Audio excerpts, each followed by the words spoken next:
harus. Iya, iya.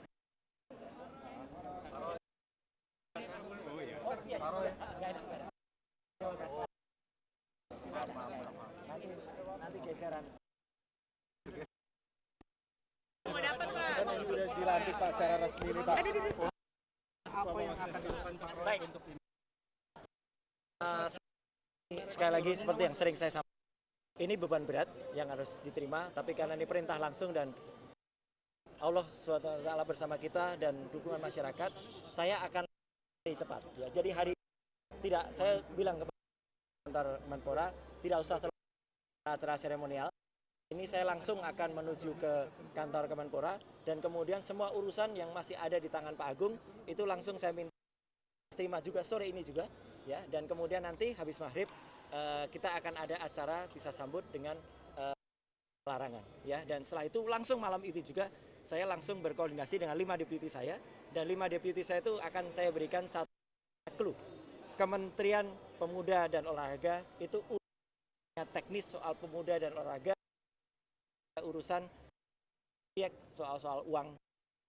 Ya, itu kata Pak Roy sudah melihat sudah saat ini. ya, Nah, prioritas apa yang terima kasih. Prioritas yang saya kemarin sudah diinstruksikan langsung atau direktif Bapak Presiden ketika menunjuk saya di hari Jumat yang lalu, yaitu ada 3 hal. Alhamdulillah sudah saya lakukan. Ya, saya lagi hari Jumat saya akan kumpul staf Kemenpora mulai dari tertinggi sampai dengan ke bawah, ya, kita akan bersama-sama dalam satu keluarga besar. Itu konsolidasi. Yang kedua, pencapaian prestasi. Kita mohon doa restunya, kita akan bertahan sebagai juara umum, tapi ini sangat berat karena itu nanti akan ada Myanmar dan posisinya berbeda dengan ketika SEA Games di Palembang. Palembang itu kita bisa memberikan strategi pengaturan cabang olahraga, tapi kalau di Myanmar tidak, dan masih ada kendala dana yang belum cair. Tapi alhamdulillah karena saya dana yang belum cair yang masih dibintang oleh Komisi 10 itu akan saya percepat bisa, dan yang penting atletnya itu tidak kemudian menjadi berpikir negara. Juga ada Islam Solidarity Game nanti di bulan Juni. Yang paling penting prioritasnya adalah soal PSSI, ya. Nah, ini PSSI kita punya tenggat waktu. Saya tidak mau berjanji, tetapi saya harus bergerak cepat karena memang tidak usah janji saja, sudah dikejar waktu. Waktunya hanya sampai Februari, itu deadline dari AFC atau dari FIFA itu hanya sampai pertengahan Maret. Jadi saya sudah mulai memberikan satu clue kepada rekan-rekan semuanya, kepada Indonesia juga kepada pemain. Saya harus mengambil tindakan selaku wakil dari pemerintah yang ada di situ dengan restu rakyat Indonesia, dengan ridho Allah Subhanahu wa taala, nanti hanya akan ada satu PSSI. Ya, harus itu, dan pemerintah harus berani itu, negara harus hadir di situ. Konsekuensinya akan saya tanggung. Ya, apakah itu akan digugat atau lain sebagainya. Karena saya sangat yakin gugatan olahraga itu konsekuensinya bukan perdata apalagi tapi arbitrase. Kapan rencana Bapak akan melakukan mediasi antara KPSI dengan PSSI? Secepatnya, karena saya Rabu besok itu masih ketemu dengan semua komunitas olahraga, dan saya tadi sudah langsung berkomunikasi dengan Bu Rita Subowo selaku Ketua KOI, dan nanti saya akan berkomunikasi intensif dengan KONI juga. Saya ingin lihat apa hasil dari task force kemarin. Saya akan menghormati misalnya ada hasil konsensus memorandum yang kemarin ada di Kuala Lumpur, tapi akan saya katakan 4 poin itu disepakati atau tidak. Jangan sampai ada 4 poin yang sudah tanda tangan tapi di belakangnya berbeda. Kalau berbeda akan saya tanya, dan ketika saya tanya ke pemerintah tidak akan segan untuk mendatangi kedua tokoh di balik PSSI. Saya sebut saja sekarang, ya. Jadi kita semua tahu bahwa 2 tokoh itu adalah 2 pengusaha besar yang memang kemudian bermain di situ, ya. Saya kira semua orang sudah tahu. Saya akan mengundang beliau-beliau itu, ya.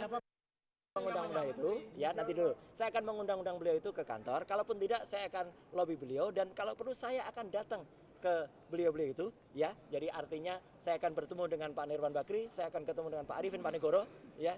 Jelas betul, loud and clear apa yang saya sampaikan atas nama rakyat. Saya akan hanya mendengar saja. Saya tidak ingin memaksakan kehendak saya atau rakyat.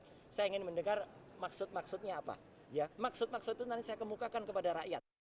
Sampaikan apa adanya. Ini loh kata beliau ini kata beliau ini. saya dengar kata rakyat, saya simpulkan di kantor dan nanti kita putuskan. Pilihannya hanya kita pilih salah satu atau tidak dua-duanya. Pak Roy, Ya, clear. ada banyak klub Liga Super yang belum mengirimkan pemain ke timnas Indonesia. Betul, jadi jangan sampai ya Liga Super itu kemudian atau Liga Prima yang satu itu kemudian menjadi kendala.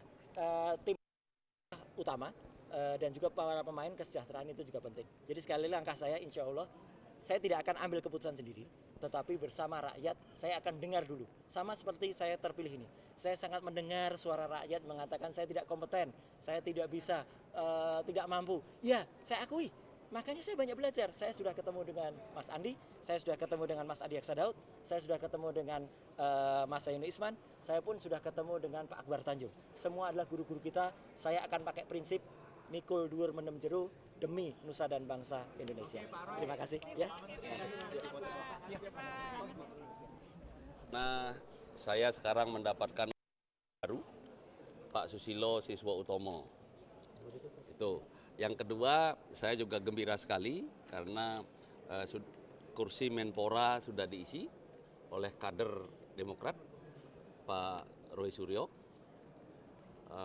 Terus terang pada waktu mencari Pak Presiden menghendaki agar kader Demokrat yang menjadi Menpora, itu kami diminta masukan banyak oleh Pak Presiden. Akhirnya beliau semua memutuskan karena hak prerogatif pada Presiden dan terpilihlah Roy Suryo. Ini salah satu kader kami Demokrat yang bagus. Nah, saya sudah memberikan tips-tips kepada Pak Roy Suryo sebagai rasa tanggung jawab saya sebagai Sekretaris Majelis Tinggi Partai Demokrat. Salah satu yang saya berikan kepada Pak Roy Suryo adalah bagaimana menjadi menteri yang di underestimate. Saya mengalami 2 kali di underestimate. Tahun 2004 waktu Presiden mengumumkan nama saya sebagai Menteri Kebudayaan dan Pariwisata, semua orang bertanya-tanya dan underestimate. Siapa itu Pak Jerwacik? Dari mana asalnya? Apa backgroundnya? Tidak punya pengalaman di bidang kebudayaan dan pariwisata. Saya dengarkan baik-baik. Kemudian itu juga memacu saya untuk berbuat sekuat-kuatnya, sekeras-kerasnya bekerja agar kita bisa membuktikan bahwa tidak salah Pak Presiden memilih saya tahun 2004. Tahun 2011 waktu Pak ada reshuffle, kemudian saya diangkat menjadi Menteri SDM, juga terjadi hal yang sama. Ada beberapa orang yang berkomentar di media mengunderestimate saya. Apa bisa Pak Jerwacik menjadi menjalankan sebagai Menteri ESDM? Pengalaman 2 itu kemarin saya sampaikan kepada Pak Roy Suryo. Tenang saja Mas, ya, karena memang di era demokrasi orang berkomentar malah kecenderungannya siapapun yang dipilih pasti dikomentari negatif. Itu demokrasi kita masih sedang menuju pendewasaan. Jadi kita jalankan saja, kita kerja yang fokus, ya, dengarkan apa masukan-masukan dari semua orang, karena banyak juga masukan-masukan yang bagus, ya kita dengarkan saja. Jadi jangan ditolak, jangan diabaikan. Nah itu tips saya kepada Pak Roy Suryo yang saya sudah ngalami 2 kali sebagai menteri yang di underestimate. Tapi selamat Pak Roy Suryo, ya mudah-mudahan bisa menjalankan tugas dengan baik. Nah kemudian saya sekarang mendapat wamen yang baru. Karena wamen saya yang lama, ya, yang dulu itu Pak Wijayono, itu adalah Profesor Wijayono dulu wamen yang pertama dulu saya, itu almarhum. Itu orang bagus, di pikiran beliau itu, di kepalanya tuh angka-angka migas itu lengkap itu. Tetapi Tuhan memanggil beliau, kami kehilangan Pak Wijayono, kemudian digantilah dengan Pak Rudi Rubiandini, Profesor Rudi Rubiandini. Senang saya, bagus beliau, ya. Senang, dalam keadaan senang begini, tahu-tahu SKK Migas terbentuk, ya, sehingga ada suara-suara di luar, walaupun sejak BP Migas dibubarkan, secara hukum itu amar putusan Mahkamah Konstitusi menyebutkan bahwa tugas dan fungsi BP Migas itu diserahkan, dialihkan kepada Menteri SDM. Jadi mulai 13 November, sayalah yang merangkap. Menteri SDM merangkap Kepala SK Migas. Proses berjalan dengan cepat sekali, saya tangani semua, dan akhirnya bagus, karyawannya tenang, kemudian KKKS-nya, industri migasnya tenang, sehingga terjadilah proses yang sudah bagus. Jadi per kemarin-kemarin itu, terakhir, industrinya sudah senang dengan saya merangkap, ya, cepat prosesnya, senang mereka, cepat dan bagus, ya, saya tangani dengan sangat serius. Nah kemudian karyawannya juga sudah tenang, bagus, ya. Saya yang dapat jabatan merangkap juga tidak keberatan sebetulnya, tenang saya karena sudah terkuasai urusannya. Jadi saya dengan tekun memang, sudah tenang. Nah tetapi ada hal-hal yang mengganjal sedikit di undang-undang tentang kementerian, ada gray area. Katanya menteri itu boleh nggak merangkap? Apa tidak boleh merangkap? Ini agak kurang, sebetulnya tidak melanggar kalau lihat aturannya karena ini sementara.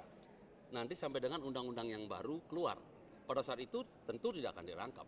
Tetapi daripada timbul diskursus, polemik, ya, dan ada kesempatan untuk melakukan perbaikan, akhirnya muncullah perpres yang baru.